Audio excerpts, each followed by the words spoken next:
And we're live. Hello, everyone, and welcome to episode 171 of Fans of Power. I'm Joe Amato, and I'm here with my partner in crime, Tyler T-Rex Baker, and Nathan won't be joining us today. He wanted to punk out, but that's okay, no problem. Me and Tyler will be doing this by ourselves. We'll do it good. So, what's Shut up, up, T-Rex? Joe. I'm doing the video game stream later tonight. Yeah, all right. How's it going, T-Rex? I'm tired as hell, man. So I don't know how much impact I can bring tonight. So unless someone feeds me like a hot button issue or something like that, I'm just going to be kind of monotone, so to speak. Not due to the topics. I'm just really like the new work Wiped schedule. out. I'm. It's constantly catching up with me even more because I work a much longer work schedule and a harder one too, and I'm like, I don't want to do anything on the weekends now. It's just as little as possible. And I'm tired a lot earlier, so I don't want anybody hitting up Joe privately. Hey guys, I think Tyler's going to commit suicide on the podcast. Is everything all right? No, I'm just tired, guys. So yeah, remember, if you always nobody send Joe and Nathan private messages that there's something wrong with me. I'm just tired as hell. Yeah, if you guys want him to get a little pumped up, you could always anger him with some stupid topic that always comes up that usually is as long something as you that don't mind it's like. if I balk in your face for suggesting a dumbass idea or something like that, then you might get me a little bit more worked up. But I will not be issuing an apology if someone wants to poke and prod me, and then say, "I don't like what he said. I demand a public apology." Kiss my ass, man. He's hanging he's hanging by his neck by his in his effing closet. Yeah. Dude, that's baseball. It is. Everything's basketball every week. You get every single when Joe week. says he's seen it, but obviously he really had. It must have been like playing in the background that came out, like when they had like displays of movies playing on all the TVs. Yeah, Joe was like, "Oh, that's basketball." I remember that movie, and then just kind of walks down the aisle to go get the latest, Sega CD game or something. Oh, man, those were the days. Now, of course, and I tried to do something different. I thought, hey, I was going to be clever. I was going to try to give you guys a different angle and let you see Eternia a little bit. And something else is like, well, that just backfired big time. It's like my body's right here. And I think even if I. Yeah, and I was like, I don't even think if I. Let me see. I think even if I scooted to the side, did something like this, it still doesn't show really much of it. And I'm thinking about the stuff that's lower too. So, my whole thing, it was botched. I had a big botch right here live, but well, that's what I usually do. But I'll say first, I want to say hello to everybody that's in the chat room, and I'm hoping I get everybody because I have it on live chat. Delvis78, Zentron, your favorite blockhead. Scrolling a little more. Fedmon, Zen Brown.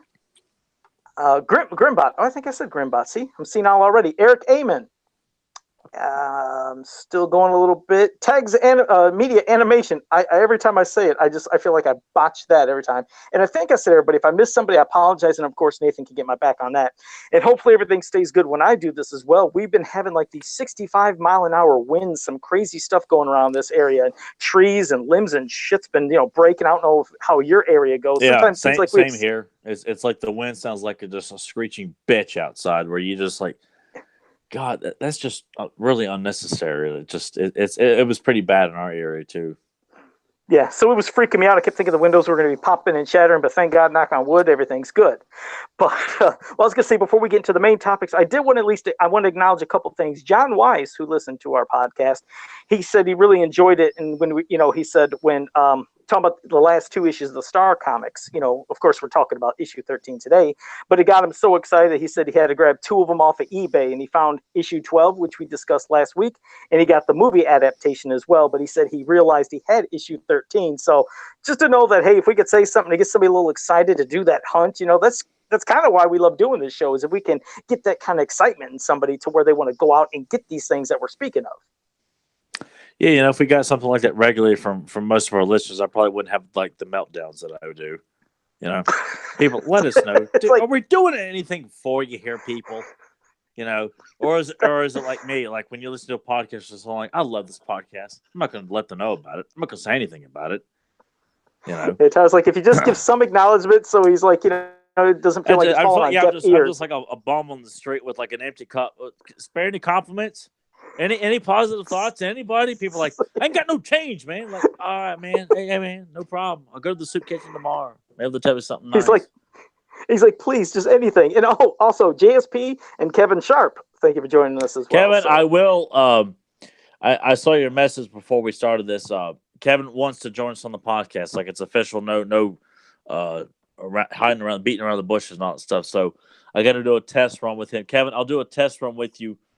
Probably be close to the weekend because of my crazy work schedule, and we'll get you set up, and then we'll have you join us on the podcast. Probably not next weekend, but we'll aim for the following weekend if that works. Yeah, Joe? and if he wants to do any cheap horn out of his stuff, you know how I always say about like how sometimes I figured that's what we would do on here is to and he loves Manny Faces, so I thought maybe we could talk Manny Faces on there too. We could do that, yeah, because if he wants to have new pieces he's doing, he could show anything up to us, any of his commission pieces. I mean, you know, some people are cheap like that, like me. Hold on, let's see. Like right in back. Oh, damn it, I can't reach it. Hold on, I got to back up slowly. Hold on, let me do this. Sorry about this. Oh, shit, there. Damn it. Wait, I'm here. Shit, what happened? How is it? See what happens when I try to do stuff live? Joe still sound like he's still using like dial-up connections and stuff like that. Shit, did I just click myself off? Hold on, I'm trying to find you. Wait a second, I don't know what's going on. Where am I at? Where the hell am I at? Okay, wait, I think I got myself. Oh, I'm showing my keyboard. Jesus Christ, people are like, these two are real professional, especially Joe. No. That one guy's professional. Yeah, you're professional.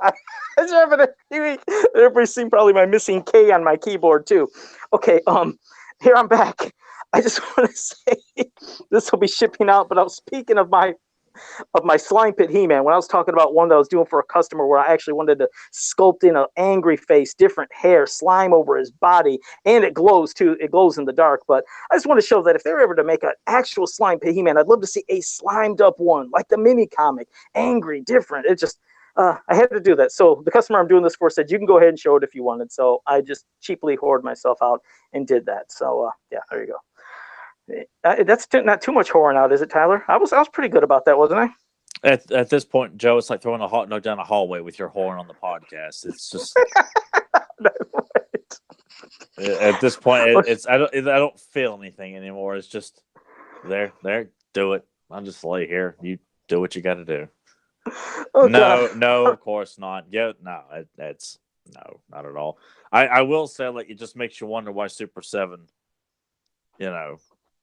I know they did it because it's cheap because you explained it to me, but when you see that kind of version, not that I need another damn variant of He-Man, but if you're going to do something and pass it off as a certified variation of He-Man, it needs to look like the certified variation of He-Man, and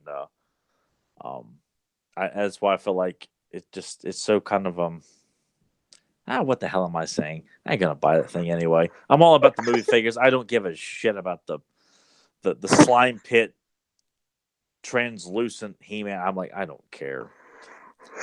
There you go.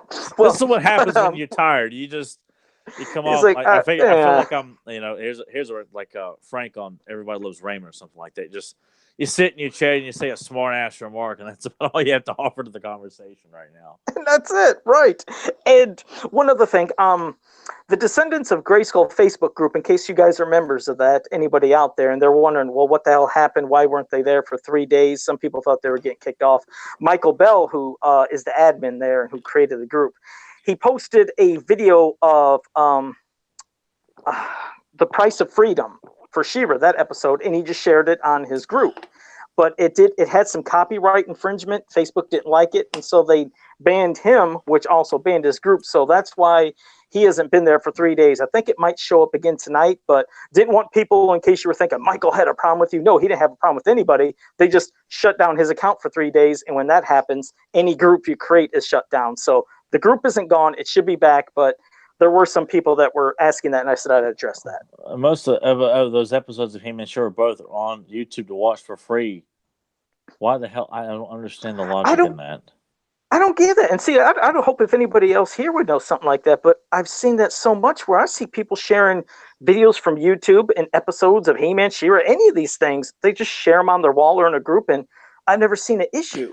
Yeah, if you could share clips of NBA or NFL, MLB, which are copyrighted, videos on social media, I don't understand that. That sounds like a lot of bullshit to me. Anyway, I'm sorry, Michael, and Michael and the rest of the group had to go through all that nonsense. I mean, that's just bunch of sandy vaginas to me. But no, and it's unfortunate because if there are some people that don't know what's going on, they could think that they were banned from that group and they could get pissed and they could start, spreading stuff around Facebook about this guy or this group. It's like, well, you got to, like calm down for a second, see what's going on first. So that's why I want to address it. So when people, if they're wondering, they know everything's cool.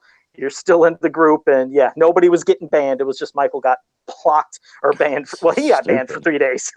It is stupid. Well, and also, in other words, even though like they have an official He-Man YouTube channel, and they also have like She Revision that James was a part of, and I think Deucin worked on as well. So you can't share anything from an official He-Man YouTube channel on social media. I was lost, man. I'm just as lost as you were. I didn't understand it. There must have been like I mean, I don't know. It's just one of the things I feel like, because people will put up like variations of the episodes, and you watch like an edit, like a messed up version here, or a really small version on YouTube that with like most of the screen. So I don't know if it was one of those things. It's hard to say, but I don't understand how that violates any kind of it's just stupid. I'm sorry they had to go through that. Yeah, it is a shame. It is, but I also wanted to say from Delva78 said, "Thanks, Tyler, for the mini comic. It was full of amazing story points." So you're very welcome. I'm glad you got it as quickly as you did. I'm so glad you enjoyed it too, bud. All right. I was trying to think. I don't think there's anything else really recent. Like I said, we can get into the topics that we have at hand. I know that if anything, I did a little post just for fun. You remember years ago when Mattel had that display of Eternia, like the Eternia playset, but it didn't have monorails. It didn't have all the bells and whistles. It was just, the Central Tower, Viper Tower, Grayskull Tower. And it was cool for a setup, a display setup. So I just posted on my wall for fun. I said, what would be the most you'd be willing to pay if, hypothetically, Super 7 was to ever make that with all the stuff, like 1,000, 1,500, 2,000. And a lot of people agreed that if it was ever to happen, they would rather have it in sections because it would probably be easier, maybe not only for shipping, but possibly instead of having one gigantic box. It was kind of, I didn't know if you see on my wall, it was like a 50-50. A lot of people were like, they were down for it. They'd be into it for a certain price point, and a lot of people had good ideas of shipping, like I said, separately. And then there was others that just said the playset does nothing for them. They never had an attachment to it when they were a kid, either because, well, they never heard of it, or as they got older and seeing it, they were like, what the hell kind of Eternia is that? They were thinking of like the Palace of Eternia. What does this mean? So some people really weren't even into the idea of having this made. So I don't know about you, but I mean, I know I couldn't, like I said, I can't even afford Snake Mountain. But I just wanted to get ideas. Want to make it because it's just, I feel like Snake Mountain is just going to be, it's just, for me, it's not practical to try and get it for financial reasons. I mean, I probably could, but I don't think I would be as excited about it because of how much money is being deducted every month towards, aside from all the other things you got to take care of and pay for and all that stuff, and all these other subs and things like that. But I can't fit. There's no place in my apartment to put it. I have no place to put it. Grayskull's not here, as I've said before, so it just kind of seems very impractical to spend $600, which is close to a month's rent. Granted, it's over time still on something like that. I wouldn't want them to make an Eternia place. Honestly, it's more of a big deal to me to have the vintage one, which, thank you, Nathan. I have a third of that.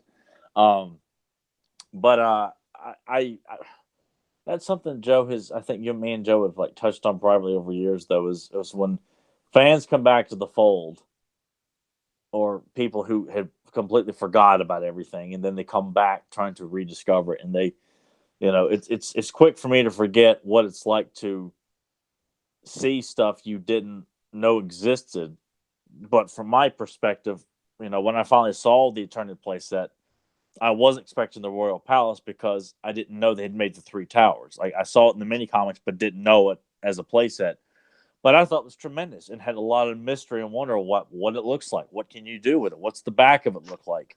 Same thing with Ninja and Scareglow and Mosquito. I wanted to know more about them. I didn't grow. I don't understand the logic in that. Like, hell, even if you were a fan and made it all up to the Snake Man, and in 1987 you bowed out and you decided to, start with the first batch of turtle figures that came out and playing with, the next waves of Transformers or whatever the case may be. And you come back and you see that last one. I don't understand that mindset of saying, well, I didn't grow up with it, so therefore it sucks. I mean, I don't I don't grasp that concept. I try to look at it from, because I've embraced everything about He-Man and She-Ra. And I mean, yeah, there's some ideas that I think are a bit hokey. For the most part, some of them are like new concepts that just don't really mesh with what is already established. Not from nostalgia or like, I'm old man Tyler, I like things not changed. I feel like some new stuff works and some stuff doesn't. But when you look at a lot of this older stuff for the first time, I have a hard time understanding why people would look at Ninja and Mosquito or Scareglow, the Eternity playset, and just kind of turn their nose up away. Like, well, that sucks. I wouldn't want that. Like, I mean, can you grasp that? I mean, granted, Joe, you had all that, but can you get an idea of why people would, years later, just because they didn't have a Ninja as a kid, look at it now and think, well, a Ninja and He-Man, that's lame. I don't. I guess, well, that's the thing. You're right. With me, I did, collect everything until it was gone. So anytime something new came out, I always understood and knew that this is a world of fantasy and technology and magic and anything is possible. So any type of creature or being that appeared in this wonderful toy line, cartoon, or mini comics, I never questioned. I was like, this is great. And you used, as I always say, your imagination when you were a kid to play with these things. And it made it a lot of fun. It's like, the unfortunate ones, like let's bring up the Energy Zoids, Rotar and Twistoid.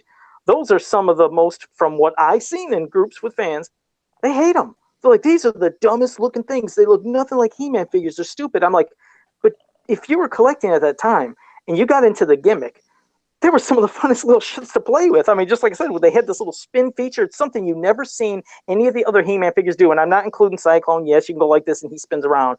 This was like these spin tops, but as figures. And they had weapons and they would spin around to knock you down or get into that spinning weapon that would also attack. I mean, it was just, to me, it was like genius. I like seeing anything they did. And like you said, okay, let's say that some of the people that were collecting Masters of the Universe at the time were older than me. They moved on to whether, like you said, it'd be Ninja Turtles or just video games or girls or whatever. I guess I never understood either, thinking, okay, they reflect back now of when they were kids and they enjoyed all the He-Man figures they had. And then they see the stuff that obviously was there when they were done collecting they never knew about. I would think they'd still think, hell, this was part of a universe that I loved. Those are interesting looking characters. But you're right. Sometimes they look at them and they say, a guy with an elephant head? That looks stupid. And what's the guy with all the snakes coming out? Or question any of them. I don't know. I mean, like I said, they're entitled to their opinions. But it does surprise me that if they were passionate about a property they loved, that they'd question it, especially in this world. Like I said, this universe of everything's possible. And that's why I like posting those little tidbits of other things. Is I posted that Rio Blast Wonder Bread card. And on the front, they showed Rio Blast. And on the back, it had more of an origin for him. Compared to the mini comic that didn't give you much of anything, except just there's Rio Blast, but you didn't get much of an origin. The back of that Wonder Bread card actually gave you information and some backstory to him to give you an understanding. Because what did he always get, Tyler? Why is a cowboy on Eternia? Doesn't make sense. But it's like, okay, well, yeah. Yes, whenever I see anywhere, that pop up anywhere, whether it's forums or social media, I just roll my eyes and I'm like, yeah. You know what? I mean, law can exist.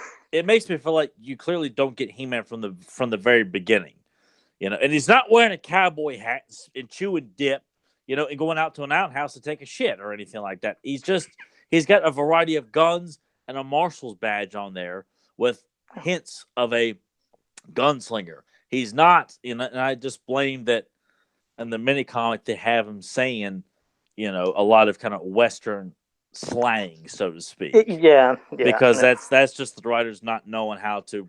I guess when a child sees he was not much of a cowboy anyway. Like I don't look at Rio Blast on the shelf and think cowboy. I never have.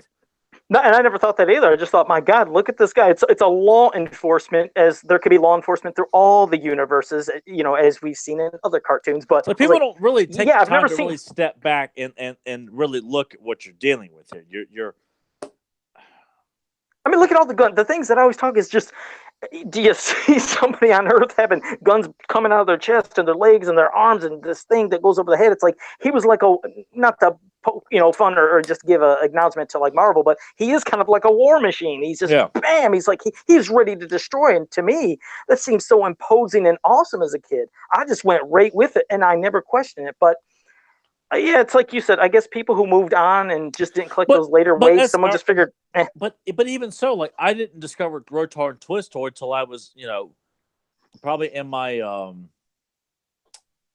well, probably when I saw the price guide and I saw that there were other characters I'd never heard of, and then I didn't see him till either I picked up Lee's action figure in review magazine. Who and had how old were you at that time?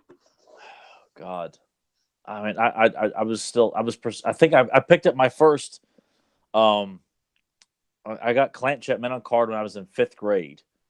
And that's kind of what started like looking, actually going for He-Man figures, and like toy stores or people who were selling the magazines and stuff like that. And which would have been, I think, around 94, 95, I think. Maybe it was like in close to middle. I was in middle school, I think, at the time. I'll take that back. Okay. So it'd have been like 96, 97. And around that time, like Tomart was still going, but there was Lee's toy review.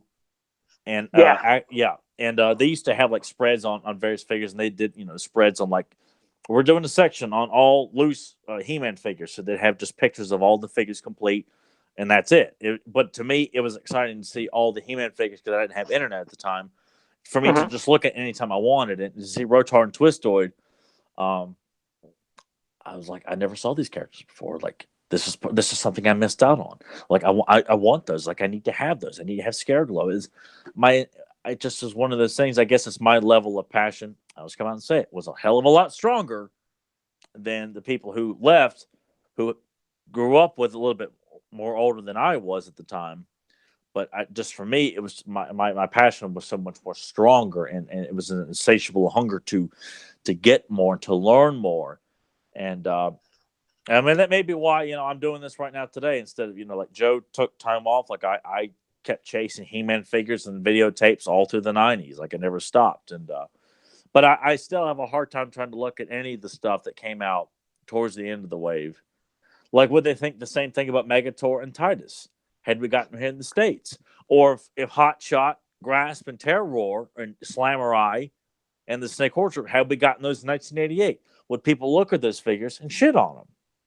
They unfortunately probably would have. Hell, there was even people that when the Giants were coming out for classics, and they were wondering, okay, how big they would be. I told you when there was polls, some people said, let them be 6 inches. And I said, I remember jumping into that poll. 6 and I said, inches? 6 inches? Yes, I said, 6 inches. Why would you want them the same size as the other characters?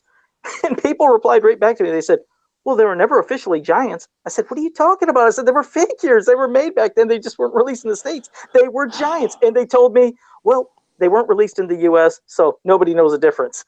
So I just was blown away. I was like, Giant? That's why I don't condone anybody. If you're going to act like that towards Joe or me or anybody else, if you're going to say that kind of shit, you better have your facts backed up. Like, people may say, you guys, you're just arguing over characters and stuff like that. Look, we all know what goes on social media and on the internet when we're discussing popular culture things like Star Wars, Star Trek, Marvel, DC, whatever.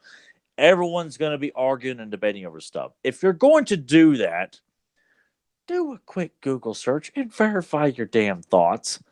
I mean, come on. It's no different than that one goofball arguing with me and Joe saying that Faker was not a robot. Yeah. I mean, it's just times like that where the people are their convictions are so strong, and then you slide them over a piece of paper with the facts on it, and you just sit there and they kind of just disappear. There's some interesting opinions. I mean, but like you said, yeah, for some of the people in the later waves, if they didn't get into it, I respect it. And the ones who still loved anything looked like that's cool too. But like you said, as long as people ain't harping on and disrespecting each other back and forth, But but there are so many toy lines that I know Joe bowed out of, and some that I wanted but didn't get. I didn't get to experience all of them and to their entire like when Bionic 6, like I saw, I only owned one of the figures. Bravestar only owned one of the figures. Thundercats only had a few. Had lots of GI Joes, but missed out on a lot of them.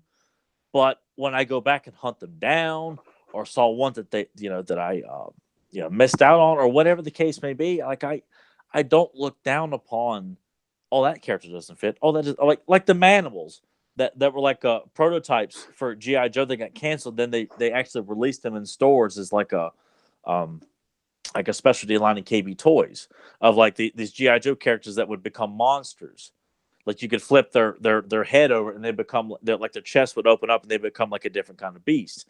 Those were scheduled to be part of like one of the last waves of GI Joe, and they got canceled, and they released them anyway. I think in like the early 2000s or late 90s. And oddly, they do look a bit. They don't look like they fit directly, but I appreciated that this was the route they were going. I'm like, must have those. That was going to be part of the original GI Joe line. We didn't get it. I have to have it, because that was what we were supposed to get. And I mean, I kind of feel like, that's why I'm so shocked when people don't embrace 87 or a lot of these prototype or concept characters that never got released that we were supposed to get or something like that. Why would you not want that? And if they were still to now, like I would do those posts where I said, here are some of the, unreleased vehicles or prototypes. And of course, I'd show Giganosaur, I'd show the Gyro Attacker and some other things. And I'd say, which ones you'd love to see? And it seemed like overwhelmingly people would love to see a Giganosaur. Yeah. I mean, if they were able to give us that in that vintage form, how it looked, I'd love it. But I'd almost wonder if the Gyro Attacker came out. Now, of course, it wouldn't change the minds of the people that already hated Rotar and Twistoid, but even for those that maybe collected at the time but weren't feeling them, I wonder if the extra vehicle would help, because it looks so damn cool, the concept of He-Man being in this, but also you could load them in there and shoot them out and they would start spinning. It's like, damn, I wish that thing. And I thought it was a mold, wasn't it? A mold for that popped up on eBay that sold a few years back. I swear I posted pictures. I had no idea. I probably so. Yeah, they showed the actual mold of it, and I was like, I don't know who bought it, but I wish that whoever did buy it was like, damn, it'd be cool if they're able to, cast it out, make some of those things. I'd be I wish that. we were getting that from Super 7 instead of like a Snake Mountain. Like, why can't we get a Gigantosaur with payment plan? Why can't we get a Gyro Attacker? Or the concept of the Cosmic Key, like the child-sized Cosmic Key. Like, why can't we get something like that? I would rather do a payment plan for one of those than I'm sorry, just... I think they really need to check some more groups and revisit the idea of Gigantosaur. Every time I post it, no matter what group, people go nuts for it, because pretty much hand in hand, I've never really met anybody when I was growing up kid-wise that usually at some point didn't get into dinosaurs. Almost all kids, it seems like, got a kick out of dinosaurs. And hell, even with all the Jurassic Park movies that came out later that got people reinvigorated and some people excited, I think it's something that works, and especially when you mix the world of fantasy with Masters and add any other crazy technology or stuff like they did with the other ones. It just makes it that more appealing. Oh, you okay? Wait, hold on, Tyler's checking for something. No, I was like, what the hell was that? It's the wind blowing ungodly outside. Told you, it's doing the same thing around here. It sounded like someone was trying to get, like someone was like either trying to knock on the door or something. Like, it was just like, what the hell was that? No, it's the wind blowing really, really bad outside.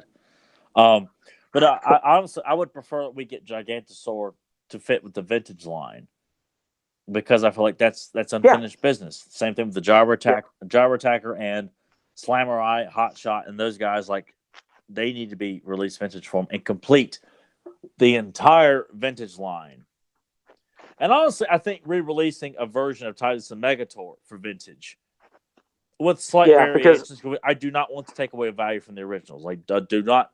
I mean, I kind of feel like you want the original, but you also want something that's not going to take away and have a lot of dickheads on eBay pop up on there and say, "Oh no, this is the original, man." But you know what? And this is also the perfect opportunity when you think of one other thing: the laser versions of Laser Light Skeletor, Laser Power He-Man, because those on the secondary market are ridiculous. And unlike how they were trying to search down the original figure of Eldor, or in that one time even Hero, but Eldors have existed out there, but those would be, of course, kind of hard to find. And then if you want to make a mold of it and cast it out, but the laser versions, they're still readily available on eBay. I'm sure they could fork out some money, get versions of both of those, cast them out, and give us real vintage ones of those with the light up feature. I've seen great customizers out there who've done molding and casting of the original laser versions, and they look just like them. So if customizers can do it, I'd assume a company could do it. I would love to have official versions of them. I mean, I have of course, like I said, I do have Laser Light Skeletor,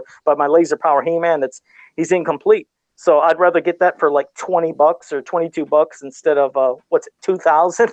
I mean, they're way too much on eBay. I mean, they're a lot of money. are variants that I would support because that's part of the vintage line that we didn't get here in the States. So I think that rises above just, you know, a glow in the dark Prince Adam. You know, I think there's no question. No one can argue that. And I dare you to challenge me on it. So, yeah, I really want to see the vintage line completed of what we were scheduled to get.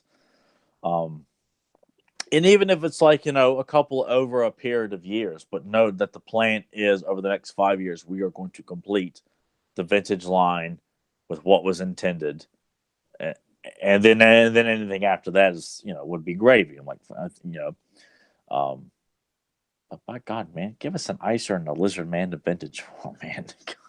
Yeah, well, let's hope. Like I said, as we're seeing a lot of other things that they're doing in vintage form, I'm thinking we might eventually start seeing some more. So, crossing fingers for that. But, well, I figured we'll get into a comic now. We'll get into discussing the second part, in which would be issue 13.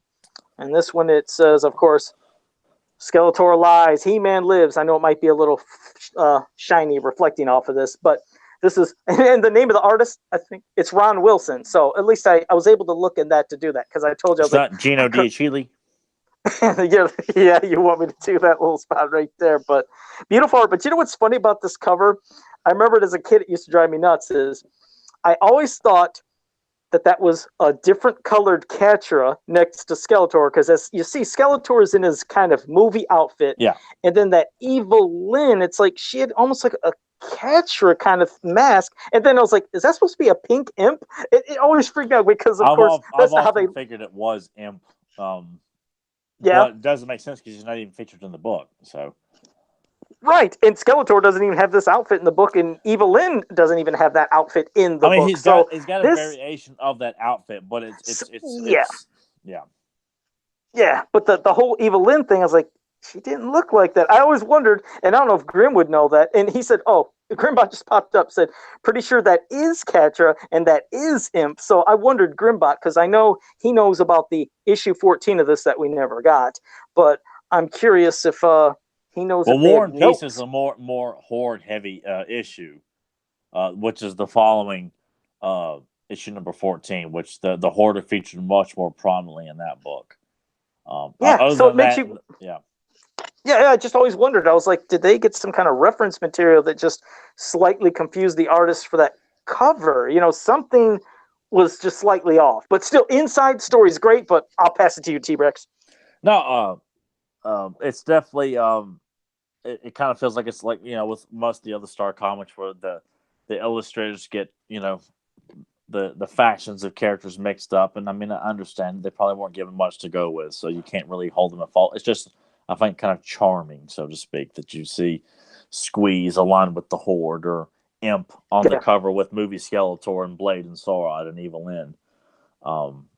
But it's nothing more than that. It's not a something in depth or mystery or like an alternate. No, it's just a goof, and that's really about it. But it's a great follow up to the book, and it's a shame that we didn't get War and Peace in its entirety. And I know more panels and pages have popped up every so often. I don't know if Grimbot has got access or knows someone who's got the rest of the book, or knows someone who has access to the rest of it, because it needs to be showcased, because it's quite fascinating when you see like the cover for it too. It's got I think Mosquitoes on the cover, and I was trying to remember who else, but is that on James's sites? On any of James's websites? Can that be seen?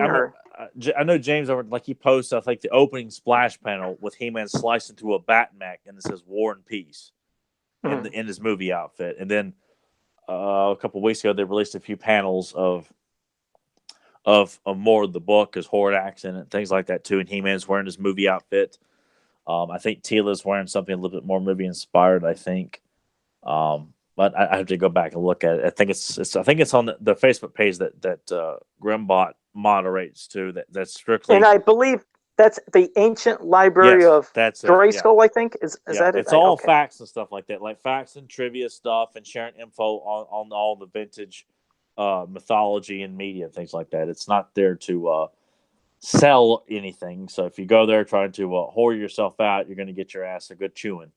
So just if you want to find information, stuff like that, that's kind of what it's what that Facebook page is all about. And that's where they posted some of those panels. So if you're interested in that, I'm sure ask Grimbot in the chat room or message Joe because I can never remember the name. I'm part of that group, but I cannot tell you the full name. Well, like I said, if you go to Facebook and just type in Ancient Library of Grayskull, it'll pop up, and then you can just request it, to join. And I'm sure you're a He-Man fan, you're into it, they're gonna see it, they'll know it. Bam, you should be able to get into that. So yeah, give it a shot. And also Sportimus and Adam Gabbert, thank you for joining us as well.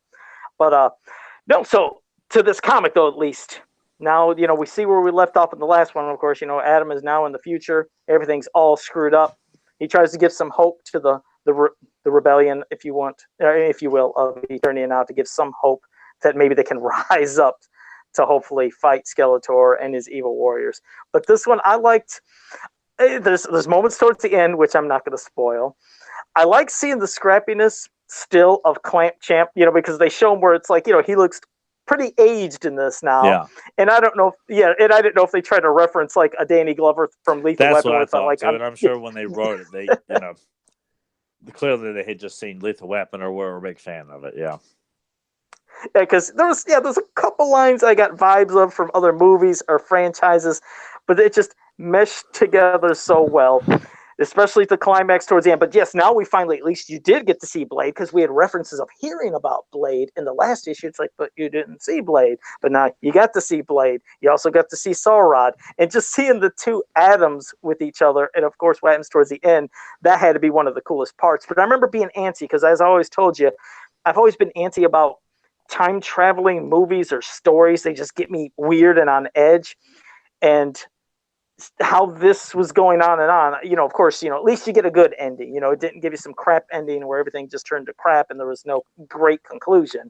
But I just want some of your initial thoughts. But for me as a kid, I just remember being antsier in hell, loving how it built through, but the ending gave that good satisfaction. I felt like everything, I was satisfied on how it ended, but go ahead.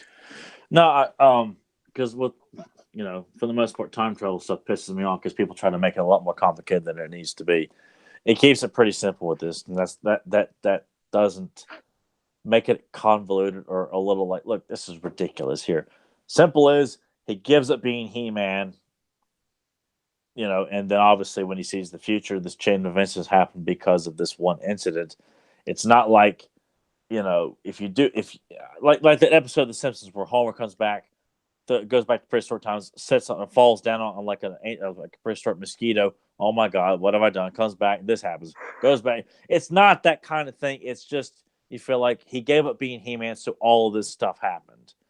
All these repercussions. Yes, yeah. It doesn't come off like, oh no, if you affect things right now, it'll change this and change that. No, not all that nonsense. It's a great redemption story, so to speak, and the time travel thing is it's a great plot point. It's a storytelling device, and it doesn't really make the story a complicated one or something that's trying to sound smarter than it really needs to be. But it definitely has a lot of. It really made me feel like when it was written, because this book came out in '88, I think. Yes, 88. That the writer definitely saw the movie and how Skeletor is written in it. He's written very seriously. If you look at all the other Star comics, sometimes he kind of be written slightly comical, not like Goofy slipping on a banana peel, but not as menacing. This, he comes off as quite menacing and threatening. His dialogue. Did they even? Wasn't even the interior of Castle Grayskull? Didn't they kind of make it look like the movie slightly too? Looked a lot like the throne, and even the interior of Grayskull's throne room is not exactly, but very reminiscent of the walkways and the long drop-offs and things like that. Is very much like the movie Grayskull. Skeletor's outfit, essentially, it's the movie outfit, but with purple and blue. So if you can picture Frank Langella's outfit, but without black and gray, it's purple and blue, and the yellow face. And his introduction to the book is you just see Skeletor sitting on his throne. All you see is his hand, and he's talking about how bored he is because he's conquered. He's won. There's nothing left. Which it's one of those things when you think about villains if they were successful in conquering their greatest goal, what happens then? What they do? They They become, they're living a mundane life. There's nothing to do. I've won. There's nothing to keep them motivated. And just to say, hey, I'm bored. And has Evelyn capture Zoa the Falcon, who is Tila at this point and everything. Mm-hmm. And but it's a great kind of renegade rebellion story where they break into Castle Grayskull and they get imprisoned for a bit, and it's up to both Adams to work together and confront Skeletor in the throne room. And Clamp Champ was a lot. I was so glad when I first saw these books years ago that Clamp Champ was given not the most prominent role I would have preferred, but he's in it enough to where I'm like, of all the other heroic warriors, he's the one used. It's like that meant a lot to me, and still does. And still fighting. That was great about it. Still fighting, and so I really like that. Blade and Sword are used very sparingly. Unfortunately, they're not used as much as you'd think. Ninjor is in it for a brief period too. So to picture that scale in the throne room of Grayskull, where you got Blade, Sorot, Ninjor, and Evil-Lyn. Now that's quite an interesting quartet of evil warriors hanging out in the throne room. Yeah. It's just how he showed up, and Evil-Lyn said something like, I didn't see you coming. He was like, nobody ever does, or however it was phrased. I kind of like that, because it was cool seeing Ninjor just pop up. But throughout the comic and, reading the story, you're seeing about all the death, all this catastrophe and everything that's happened because of, like you said, him giving up being He-Man. But all you're thinking in the back of your head, especially with me, is thinking, okay, well, since this is the future and not the past where it happened, if all these people are, dying and all these bad things are happening, hopefully then if he goes back to the past, and like you said, it sets it straight, because you see that Tila is very cold. And, you see, I like how Adam, the young Adam, was talking to her, and he's kind of like stuttering, like trying to get to the point of basically saying, did you and I ever have a relationship?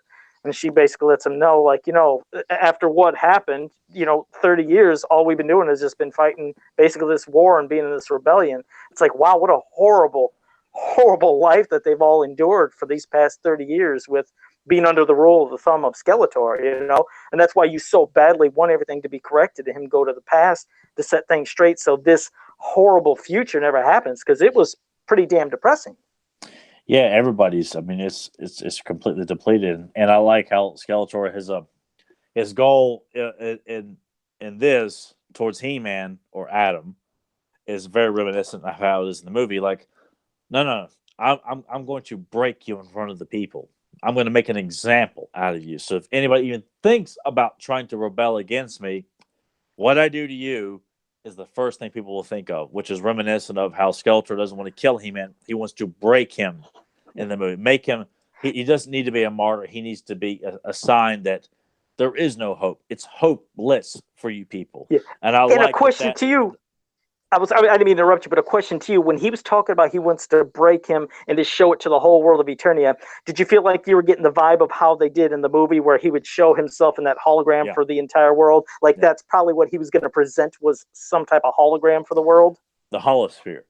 Yeah. The holosphere, thank you. Yeah. Either through that or, he stands out in front of Grayskull and, takes out Prince Adam in front of everybody or something like that. But yeah, something to the point where on a grand scale, which I would prefer holosphere, because that needs to be made canon. That needs to be made permanent canon into the He-Man mythology. Whether you like the He-Man movie or not, that holosphere needs to be something that the sorcerers would use to communicate with the planet, to let them know, look, there's an epic invasion going on. You people need to prepare for it or something, because it's a wonderful addition that I think William Stout came up with.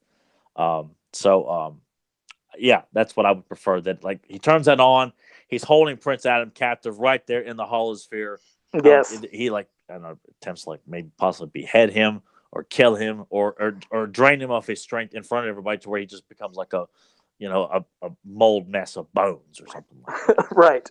It would be. I mean, it's horrific, but like you said, it's reaching the entire planet. But yeah, I see the holosphere as thank you for correcting me on that, because I didn't know the exact term of it. But I've always seen it as canon, because from seeing it in the movie, even if some people are not super fans of the movie or not, it was great to see that, how Skeletor, when he's delivering his message, you see that it's being delivered everywhere for the world to see. Can you imagine being on the planet when he's giving his big speech and becomes a god while the holosphere is on?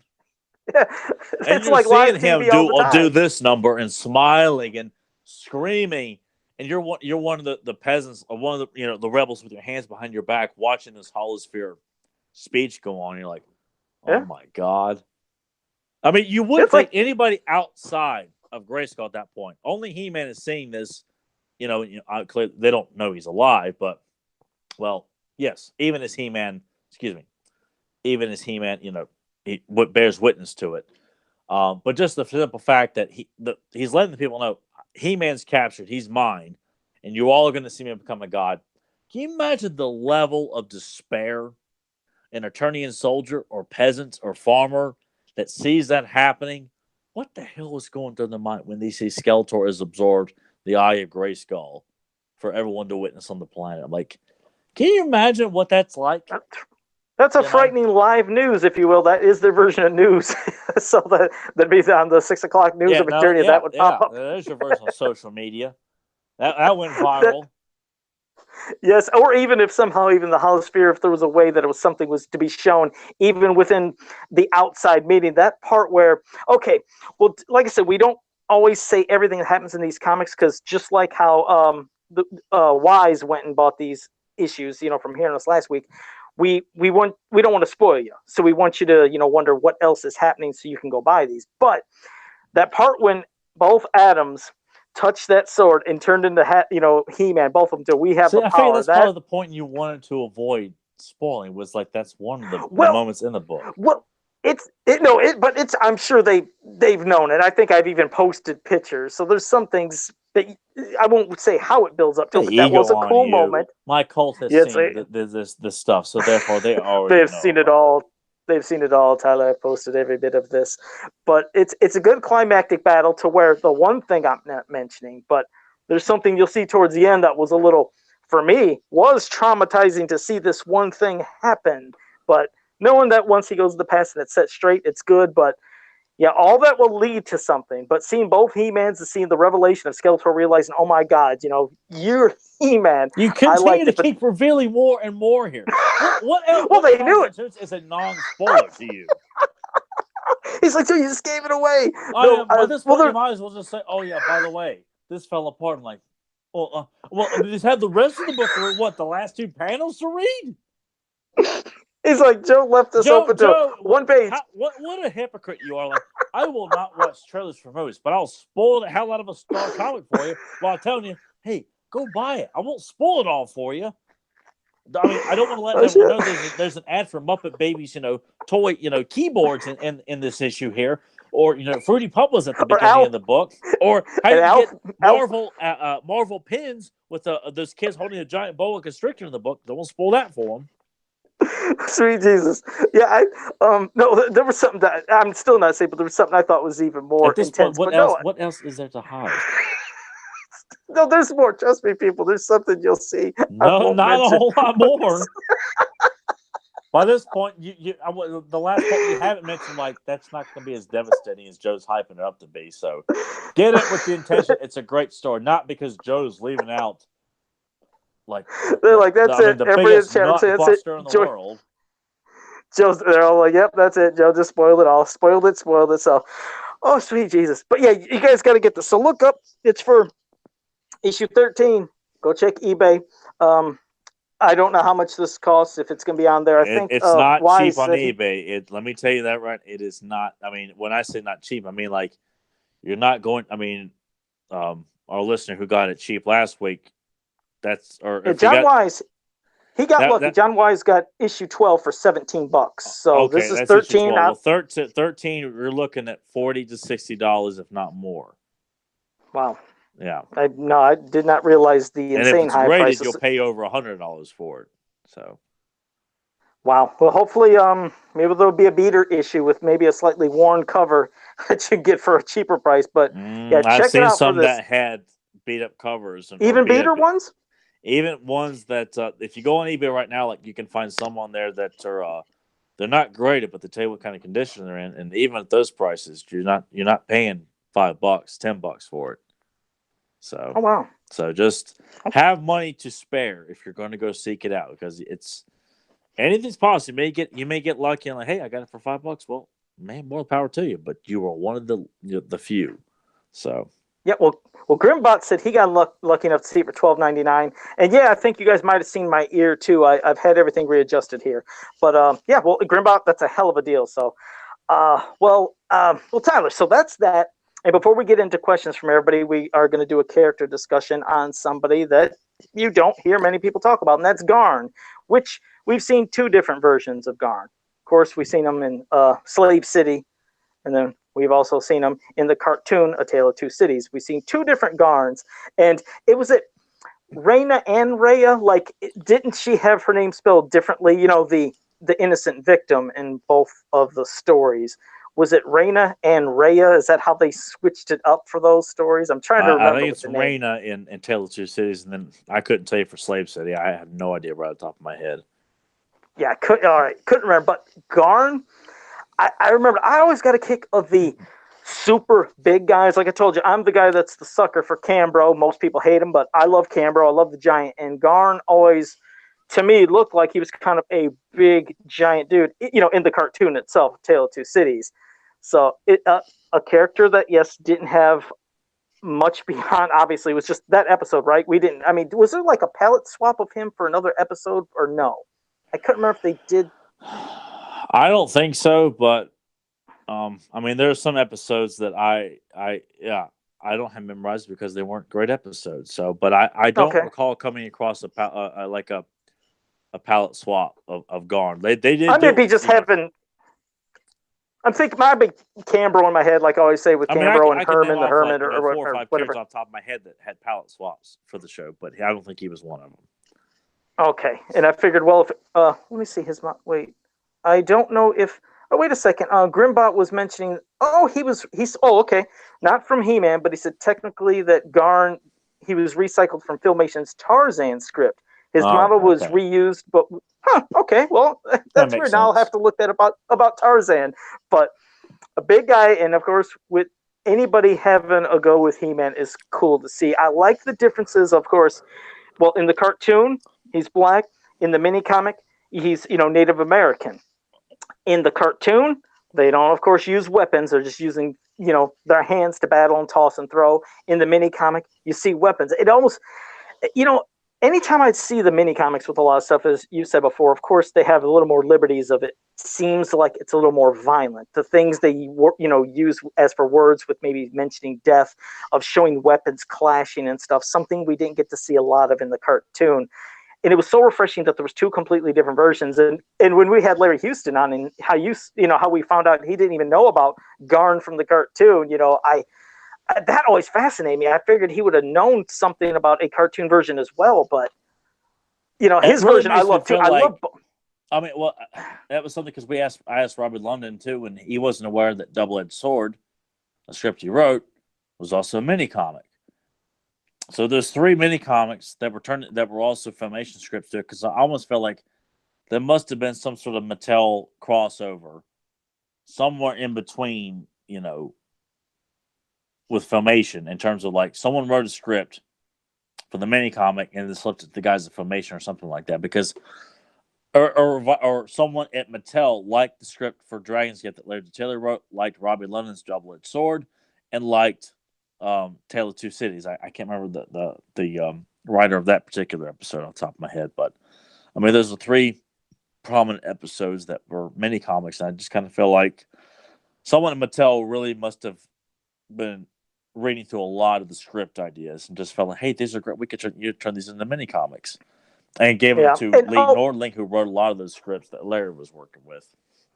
Yes, and I was going to say, as how I was looking at the comments too quickly, Grimbot was, first he was kind of letting me first known about how the character was recycled from Filmation's Tarzan script, but he wanted to say, no, the character, how Garn, how he looks, was reused, and I think he said it was with the episode with the space pirates where he got reused. So thanks for letting me know that, Grim. Okay. Because I thought I remembered seeing I'm not going to beat myself up for not remembering that one. Right, so, but I'm glad he mentioned that.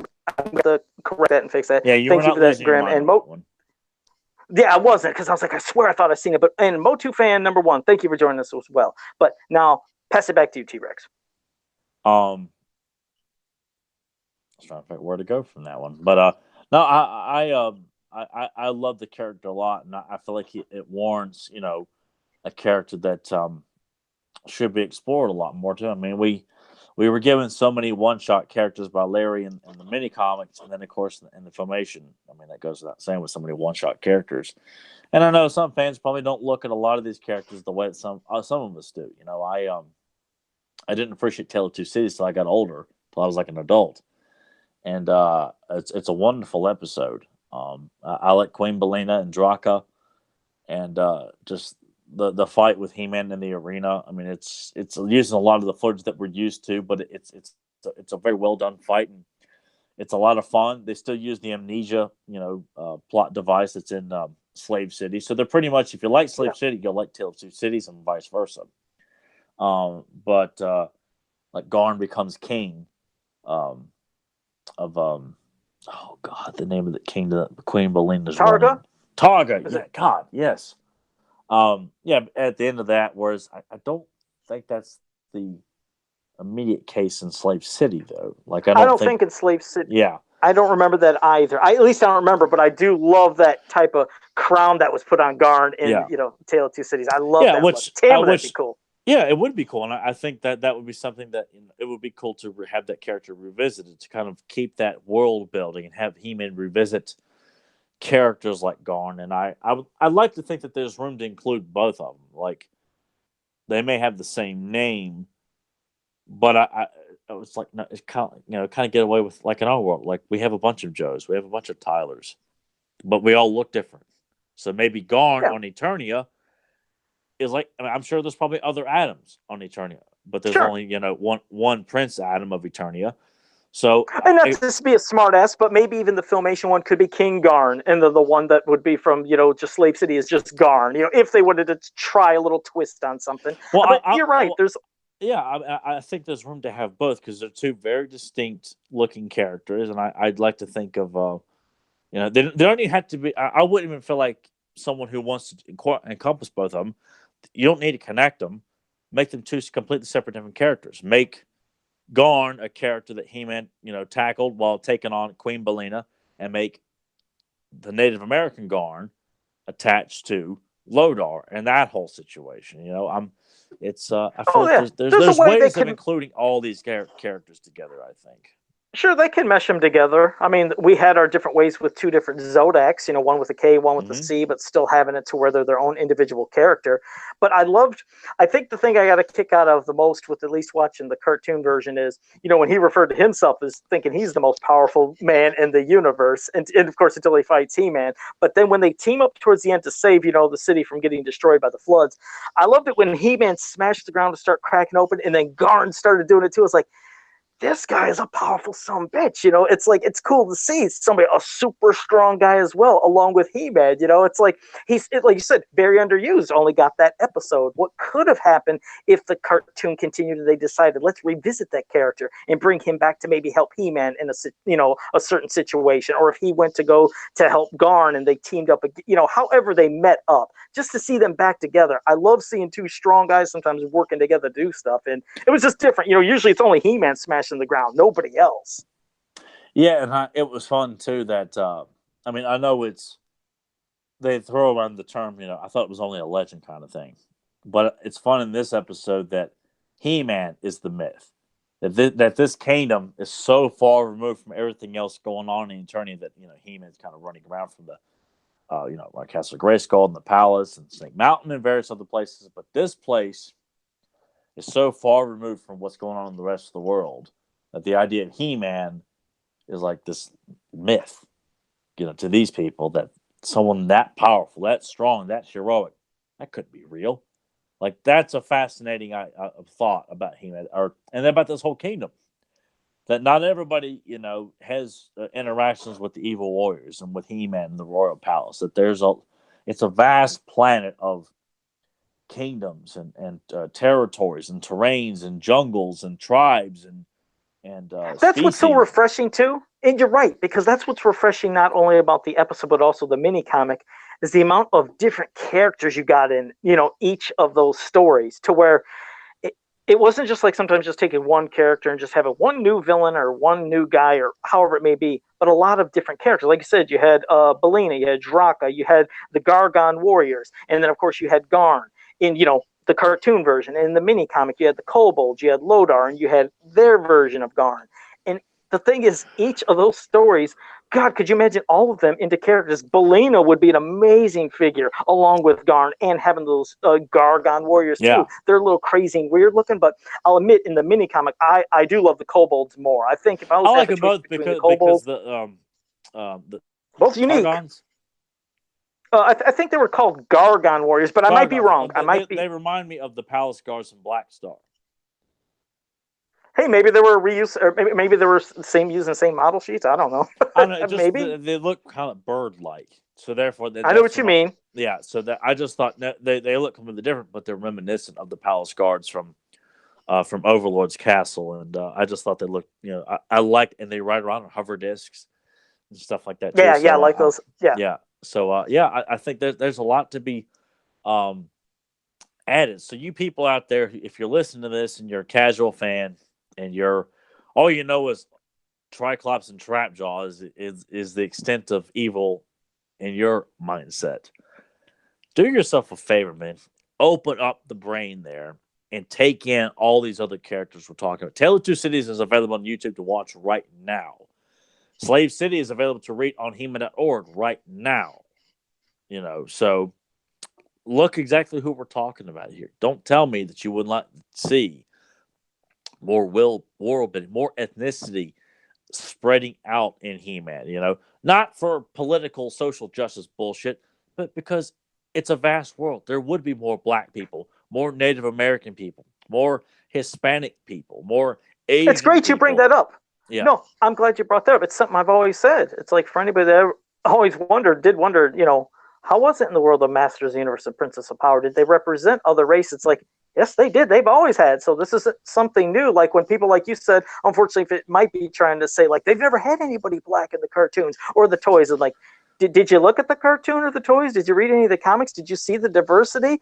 He-Man's been one of the most diverse properties that I could remember, at least for my day, that I do remember. And of course, it's fantasy as well, so that's why you have alien races and creatures and beings.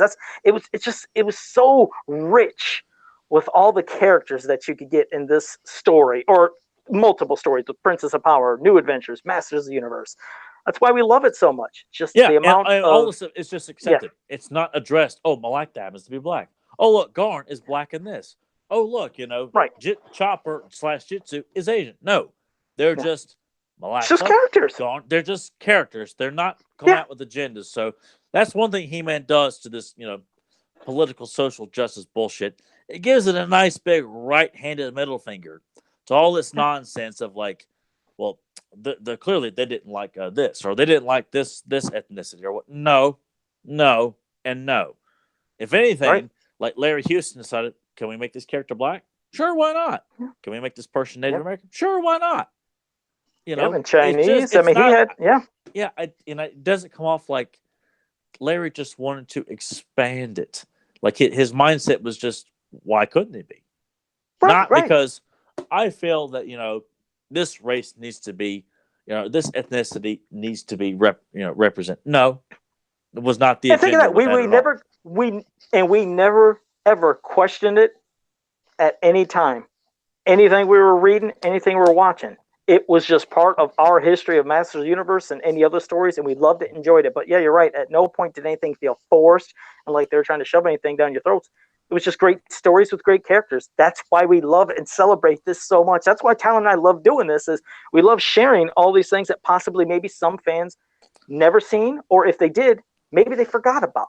That's why we like bringing it back up. And like we said, we stress it to go ahead and read Slave City and Tale of Two Cities. Make sure you watch that. It's right there for you to see on YouTube and He-Man.org. Or if you want to find this stuff through eBay and buying any of these stories and comics or anything, they're right there to get. But it's so rich. That's why I said that's Masters of the Universe. It's always my main passion. It's always been it.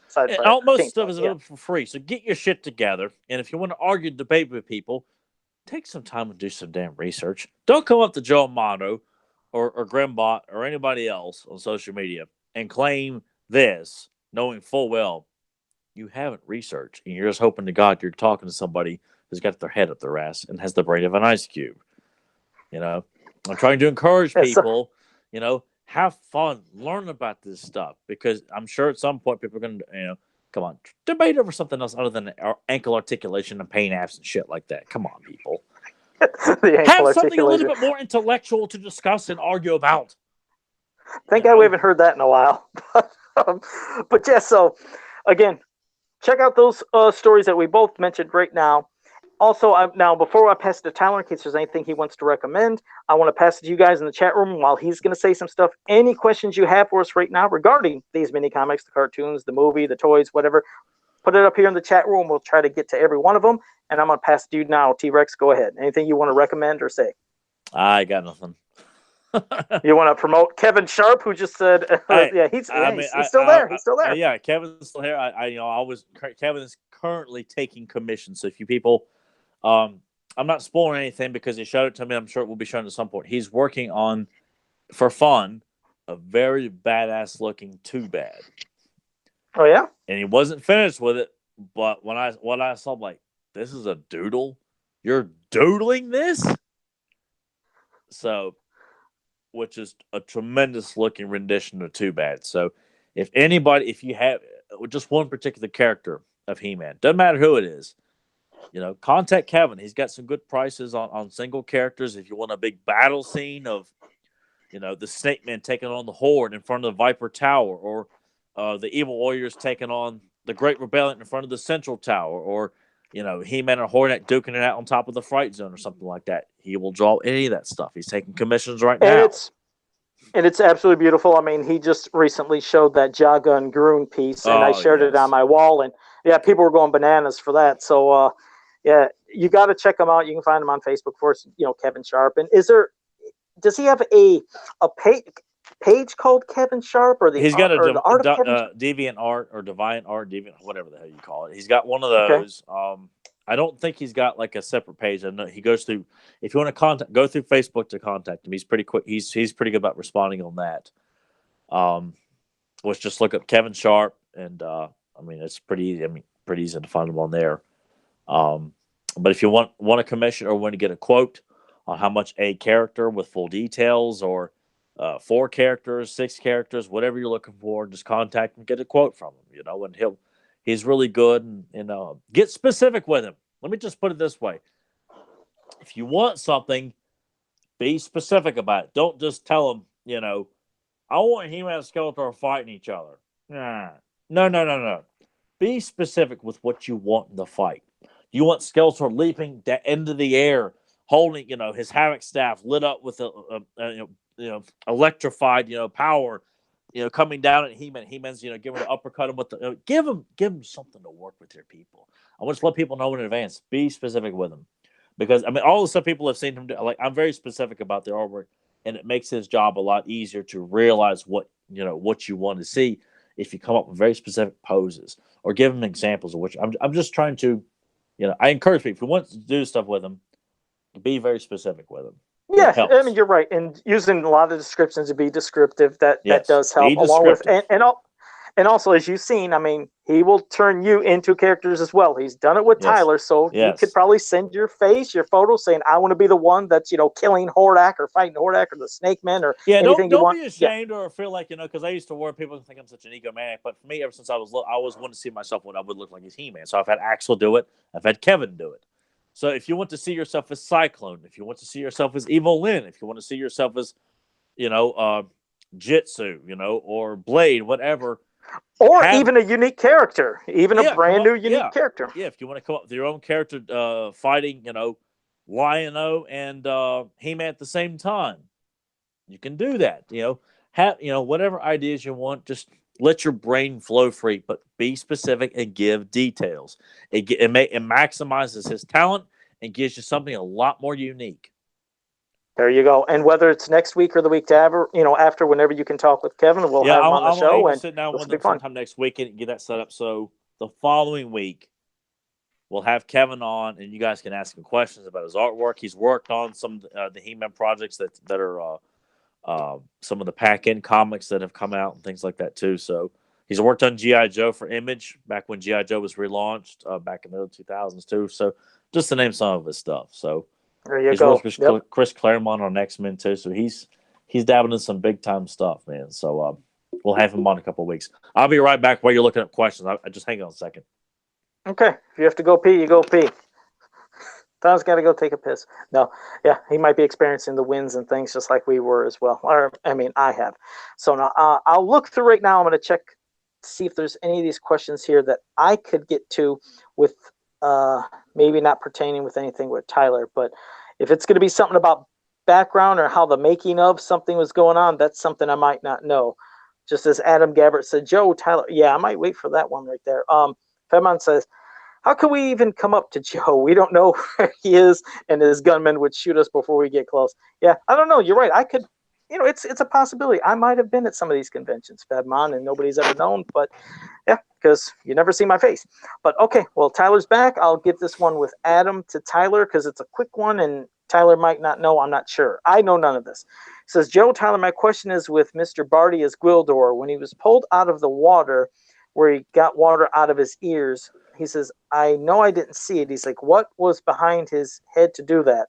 I don't know. They must have some kind of little device to squirt the water out. I don't know what he means, Tyler. I guess he's looking like special effects technical. I'm sure they had some device to squirt water around. Something to represent gills. Something to represent gill sleds. That's all I can really tell you. I don't know the technical aspects of the all that stuff. Yeah, me neither. I was like, I wouldn't have known. But thank you for that, Adam. Zentron says, if you could merge two characters like Too Bad is, who would you merge and why? Oh, I've never really. That's a different. Well, I like being put on the spot because even, my answer can't be right, can't be wrong.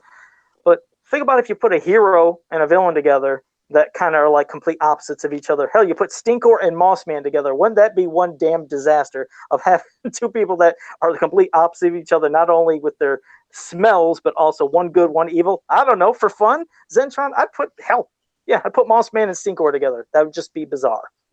Maybe they cancel each other out with their smells. What about you, Tyler? Anything off the top of your head? I always like the questions right off the cuff like that. I wouldn't do it because it would take away the significance of Too Bad.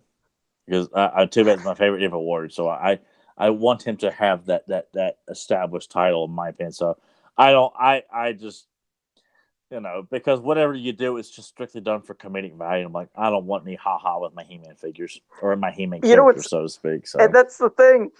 I don't want to. I'd risk breaking now. Shit. You're doing a custom horror, aren't you? No.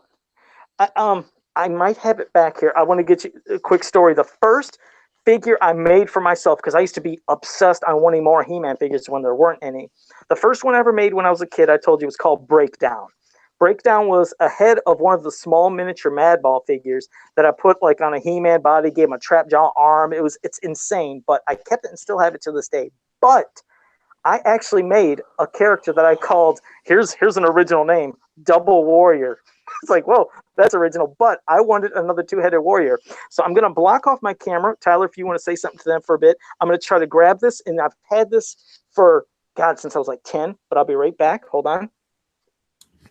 This is proof that Joe just keeps everything ever, right? Yeah, I'm sure like that's probably why he struggles so much. He's like just stepping on stuff all over his floor. He's probably got, did you hear him in the background just now? I can just hear him just like shit. And he's just stepping like, oh man, there's that bag of Arby's I forgot about. Oh my god, there's just stepping all kinds of random stuff all over the room. But yeah, he conveniently has everything in that one room. Let's just talk about how tired you and I are. Let's do that for a second. Oh yeah. Because I am. I mean, I'm like, since we're done. All right, guys. I'll see you next week. Yep.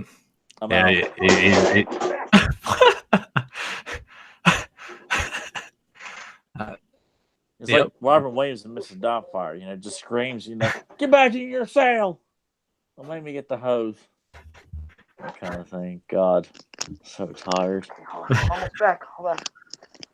I got this in. If only there was a Christmas parade going on out in the neighborhood.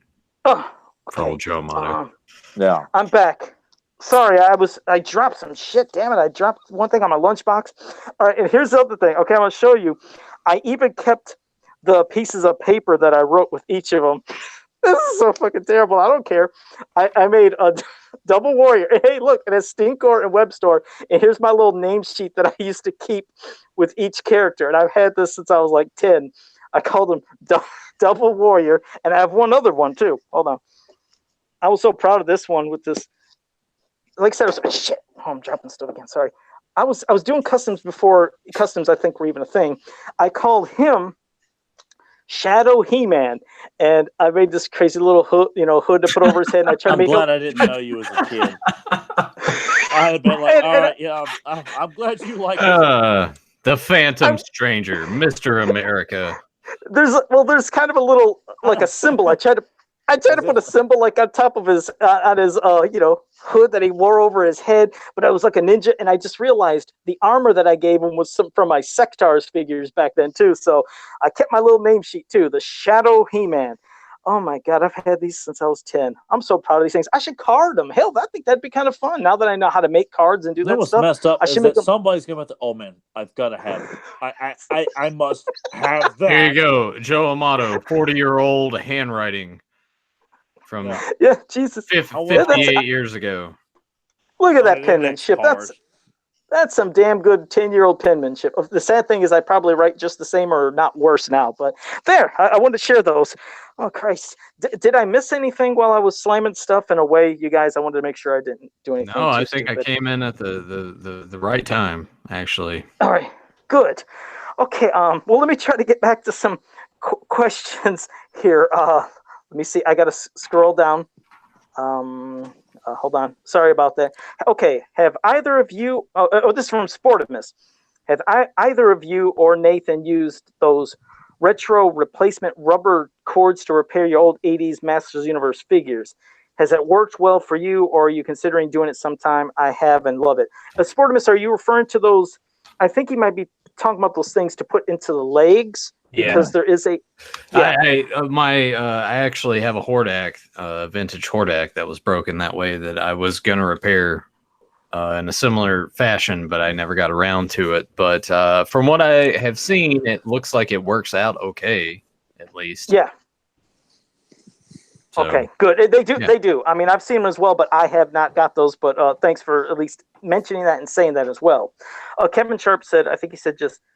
Kevin Sharp Art on Facebook. Oh, that's another way you can find Kevin Sharp. Just type in Kevin Sharp Art on Facebook. So bam, thank you for that. His check out the description below. Kevin Sharp's Facebook stuff is there in the description. So if you guys want to hit him up, he is down there. All right. He draws an awesome Captain America. Looks incredibly like me. So if you guys like Captain America, so if you want stuff that doesn't look like Tyler, he does a lot of good work.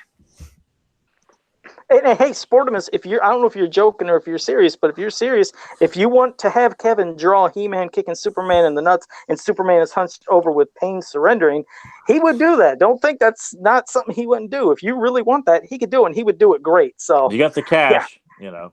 If only you got to make sure Kevin Sharp looks like Josh Roop when he's getting kicked. I mean, Superman has to look like Josh Roop. Yeah.